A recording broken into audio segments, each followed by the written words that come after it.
আসসালামু আলাইকুম। ওয়ালাইকুম আসসালাম ওয়া রাহমাতুল্লাহি ওয়া বারাকাতুহু।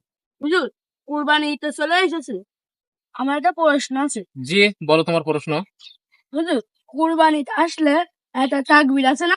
সে তাকবীর কোন দিন থেকে দিতে হয়? মাশাআল্লাহ, তুমি খুবই সত্যি প্রশ্ন করেছো। কুরবানির ঈদ আসলে যে তাকবীর আছে সেই তাকবীর কোন দিন থেকে দিতে হবে, সেই তাকবীরকে বলা হয় তাকবীরে তাশরিক। আর সেই তাকবীর দিতে হবে আয়ামে তাশরিকের দিনগুলোর মতো। আর আয়ামে তাশরিকের দিনগুলো হচ্ছে জিলহজ মাসের 9 তারিখ ফজরের পর থেকে 13 তারিখ আসরের নামাজ পর্যন্ত।